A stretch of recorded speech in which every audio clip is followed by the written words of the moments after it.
Hey, what's cracking, you guys? It's your boy 3 Stacks in this thing, baby. So as promised, you guys wanted me to test my build. People were saying that I couldn't do it and stuff, and people were saying like, oh, my deck doesn't have potential. I took it to Houston Regionals today, and I did top with it. I didn't do as good as I was hoping to, but I still topped regardless. And that was really, I did it just to prove a point. Like when people tell me I can't, it makes me want to do it even more because I'm hard-headed like that. But this build is different from any of the other builds. This variation number 112. This one is different from the Checkmate one that I had with the Sky Striker package multi-rolls because I was going to lend them originally to a teammate who didn't end up going. So I improvised, but the build that I ended up coming up with last minute was super fire. So I'm going to go ahead and hop into the main deck, you guys. Been playing this deck since 2010, non-stop, never gave up. And it, man, all the support that indirectly is received, just really, it paid off, man. Dedication pays off, it really does. So let's go ahead and hop into the list. Three of the man, the myth, the legend. My whole mat's dedicated to this boy, bro. I mean, that sovereignty that he's sitting on, that scepter in his hand, Christia is bound down before him, and so is Valkyria. They acknowledge him as the best fairy in the game. Like, for me personally, there's no better boss monster than him. And the reason being is because the deck that he's in, by summoning him, you toolbox your arsenal. You're able to search different types of combo pieces that allow you to either floodgate your opponent, allow you to accumulate more advantage, and you can out-resource other decks too. And he builds chains on himself. He's not once per turn. He's nuts. So 3 of him. Placements 9 to 18. So 3 copies of Princess Katana. So she's imperative to play. Basically, every time you ritual summon him, you want to be tributing her. That's how you toolbox your resources, and that's how you get access to your arsenal. That's how you get Valkyria, that's how you get Eva, that's how you get Arc Lord Christia, that's how you search out your stick chair combo pieces. This card is nuts, and it's not once per turn. This is really, this and this is your win condition. You summon him, you resolve her, that's your win condition. And just make sure when you play this deck, games 2 and 3, keep it simple. Make sure your boards can't be spear mode. So that's it for the blue cards. Let's get this paperwork done. So now for all of our starter cards. In exact math, my deck has 16 plus 1s. So if I was playing 40 cards, it'd be nuts. But my deck has 16 plus 1s. I have 16 cards that on resolution give me 2 extra cards, which is all plus 1s. This is one of them. It's a pre-prep on leg. A lot of people like bash me and pass judgment on me using my life points so recklessly. But the way I see it, if anybody's depleting my life points, it's going to be me. I don't ever want my opponent to ever touch my life points. And when you resolve cards like this, you establish Herald Christia. With Herald Christia, there is nothing that can beat that, bro. Like, if they have Solemn Strikes, I have Reboots. There's nothing that can beat that, bro. That board's never been broken. It's nuts. This card really helps you because it gives you 2 fairies engraved before you even start. So it makes it a lot easier to do. And in addition to that, whenever you're playing against like people who flip, there can only be 1s and summon limits, etc. You can just send like in this card, I'm gonna bump her to 2 because she really put in a lot of work today. So yeah, it can actually out some cards potentially if I play the targets. So 3 Gale Dog Rush, 3 copies of Handy Manny. So a lot of people think like my deck plays too many normal summons, but every normal summon that is a fairy is ammunition. It's a loaded clip for Herald to use whenever he feels need. And you, of course, you gotta be patient. You can't really just negate shotgunning cards. You really just have to be patient and negate what you feel threatens you. But every normal summon that's a fairy is still ammunition. So it doesn't matter how many normal summons you play. All that matters is you play the best ones. So you just need to open 1. It doesn't matter which one it is. So we still have him. And he synergizes because he's a level 4. That's how you make your Abyss Dweller turn 1 so that you don't have to waste too many cards on Salmon grades. Continuing, we have 3 copies of Star Seraph Scepter, which is the staff, and this is the throne. This is my map, bro. It's him right here. That's his chair. This is in his hand. Bam, just like that. This combo is it's ridiculous. So you could break boards going second. You could banish cards from your opponent's grave with Ouroboros. Like that's how you take follow-ups from Salman grades when you can banish their cards. You break boards with Deltaros. You can just really wreck stuff. This is how you make Borosword and Borload, and you go to your Summon Sorceress combo. They're just way too good to not play, honestly. And drawing into your side deck cards is really one of the most prevalent, I guess you could say, strengths of this because you get to draw 3 cards. And drawing 3 cards, in addition to your 8 spells that say draw 2, you get a lot of draw power and you have a lot of searching. The deck really is mad consistent and you do a lot of toolboxing. Continuing on, so Valkyria is back in my deck. This card, I'll never take her out again. I'm really upset at myself for ever taking it out. This card, in a grind, so in a pinch, it's like even with your awkward hands when you just have Herald and Valkyria. So what you do is you just, let's say you have 2 fairies in hand. Your opponent's like, how many cards in hand? 2. They're like, oh, I got this. You activate Herald to negate with your first fairy. Hold the second one. Use Valkyria because you negated their card. Search Eva. and then you use Eva, and you negate another card, and then you search these two. So 2 negates turn into 5, 3 negates turn into 6, 6 negates turns into 9. Like, that's how it works. So this card is really strong, especially with Ties of the Brethren, which I started playing again. It's really good. It helps you to keep up with the best decks. With Sky Strikers, sometimes it gets really annoying because 1 Ray can bait out potentially 2 negates. So that's one card. That's 1 card from their hand, 2 from yours. So you really just need a way to have more than 6 negates a lot of the time. And then the Ebook package, it's an MVP. Not only do you establish more negations for you to continue stunning your opponent, but it gives you follow-ups. It allows you to net more advantage. If you have Ritual Sanctuary up, you just shuffle 2 spells, special one of these, and they net you another search. You can either get the Draw 2 spell, which drawing 2 is never bad, or you can search for Benton. Either way, you're always going to get a cumulative advantage. Think of it as incremental value that you capitalize in, and you kind of like cash in, deposit, and then withdraw later. So the EVA package, this is like a chain of command. Like this leads to this leads to these, and then these lead to this, and Ritual Sanctuary, and also this spell right here, the Machine Angel Ritual. You really do have a lot of cards that search for cards, that search for cards, that search for cards, and you kind of just, you can thin your entire deck and see anything you want. And then I started playing Barrier Statue again. Not because I was having trouble making Christia, but because sometimes it's a lot easier to just drop a Barrier Statue, especially with Ties of the Brethren. Because with Ties, if you resolve it properly, you just bring these 2 out. If you have a Scepter, you summon Scepter. If you have a Scepter in hand, you summon Scepter off Ties to search Sovereignty. So next turn you have the Stick Chair combo. But other than that, you're just going for these 2.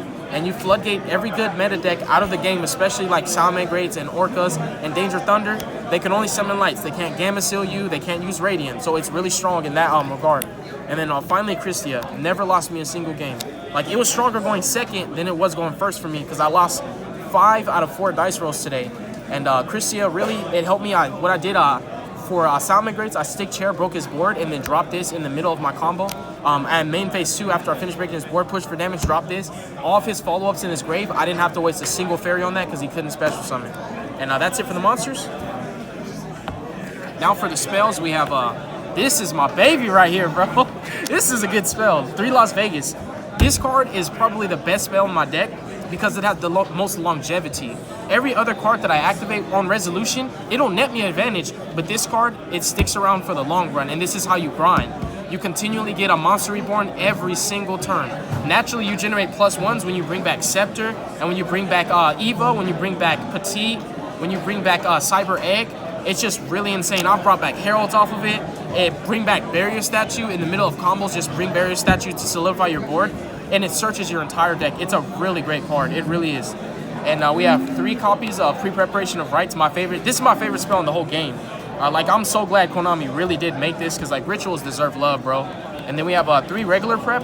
So I guess the best interaction I had with this card today was when my Dawn of the Herald got roared, and then I activated this and then searched and got the same Dawn that got roared, and I played it, and he basically wasted his counter trap, and I got a +1 over him.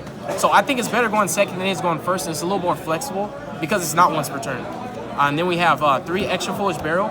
This is probably, I mean, like, it's not one of my favorite spells, but it put in the most work. Like, there was a game today where I was grinding against a Vanity's Fiend for literally 20 minutes, and I had resolved 1 and banished 1, so I had 1 left in my deck. I resolved 7 spells that say draw 2, finally drew this. This is the only reason why I even won that game, because I sent ints, and I popped the Vanity's Fiend, and I could play. So I'd say this probably overperformed the most, because I was sending ints all the time, bro. Like, this card is great. And now for my 8 spells that all say draw 2, we have 3 Pot, 3 Observatory, and then 2 copies of Machine Angel. All of them are +1s. All of them just draw you 2 cards. I like this one the most because you get to trigger Benton, so you draw 2, and then you get to search a Light Fairy. For me, personally, drawing 2 cards and then searching a combo piece is better than all of these. But either way, it's 8 spells that say draw 2. This card just searches your combo piece. This is a +1, +1, +1, +1, +1. Stick Chair, +1. Eva, +1. You see what I'm saying? Gale Dagra, +1. You get a lot of advantage off of 1 and 2 cards. And then still continuing with the spells, Ties of the Brethren. Probably, man, like, honestly, I never really, like, had any issues with it. Like, a lot of people think I play a lot of cards that pay life points, but like I said in the beginning of the video, if anybody's touching my life points, it's me. And if my life points are a resource that I use to my advantage. So basically, with this Extra Foolish Burial and Gale Dagra, one would look at this and say, nah, dude, you're playing too many spells that pay life points. But when you think about how high ceiling they are, it's like saying, don't play the Strudo. I'll pay half my life points if it means winning the duel. If I have 9,999 life points paid and I have 1 left, for example, and I'm still gonna win. I don't care what I have to pay. This card is really good, and every single meta deck right now can't special summon lights. Like Salmon Greats, fire. Sky Strikers don't have lights to special summon. Thunder Dragons, what? I guess Hawk. Yeah, I guess that's it. Like there's nothing they can really do. I'm sorry, Nessie. I'm sorry your leg hurts. 2 Optimus Prime, and the best spell in the deck, you can't play without it, 3 Dawns. So this card, it actually lets you chain block with Benton, which is pretty relevant. So what happens is when you ritual summon and you trigger Benton, because 2 spell speed, 1 effects occur simultaneously, you being turn player having priority, declare your chain link. So this is always chain link 2, so that they can't ash your Benton. And that's it for the main deck. The extra deck, I'd say. How many cards is that? 16? 52. 52. Yep. 3 Herald of the Arclight. This is the most used extra deck card. One is, I want to bump this card to 2. This card is insane, you guys. It's seriously, like, people think that I didn't have out to Floodgates, that I didn't have outs to Vanity's Fiends, that I just didn't have an out to cards like that. This card right here is nuts. Boar Sword, made it twice, never made Borlo. This should have been Topologic Church Bania. That's what it should have been. Decode Talker. The reason being is because on your good boards, you can drop him here, Herald over here. So this gives you 2 additional negations for Widow Anchors and Impermanences and Effect Veilers, so you can keep your fairies in your hand and you can sacrifice your expendables. One last announcement. Summon Sword every turn. Summon Sword Eva. And whenever I can't make Dweller, I use Summon Sword to target Scepter, bring out another level 4, make Dweller. Less cards I have to negate. And then Oshinogen, Serapis, Phoenix, and Link Kriebel. And then for the XYZs, I should have played Diamond. Like, I regret not playing Diamond, but I played Deltaros or Boros. You make these turn 1 in games 2 and 3, so you need information. You rip a card out of your opponent's hand. You need information on how they're side decking against you. And then you Dweller. You guys haven't showed up. So for the side deck, my worst matchup is Thunder Dragons. I'm scared of that deck. I automatically lose. My whole deck needs to search. So I was playing Spear Modes. Originally, I decided to do with Kaiju. So what I was going to do was, I was going to do Kaiju's, Akashic Magician, bounce the Kaiju, Security Dragon, bounce the Kaiju. So I could count Kaiju triple Colossus, but your hand has to be too good for that. With Spear Mode, clear all the threats with 1 card. And the MVP, everybody was caught off guard by this. Everybody plays Lancias. Nobody ever expected this. So the reason why I chose Chaos Hunter, like everybody's sleeping on this card. I don't see anybody playing it, and I don't know why. But I would never play Lancia, even though I could search it. This is better than Lancia. There's no counterplay. Lancia can be called by, it can be negated. This is an inherent summon, and it happens the second your opponent specials. You drop this, your opponent can't banish any cards. My Nightmare Cerebus to Colossus, he couldn't protect it. He can't banish any cards.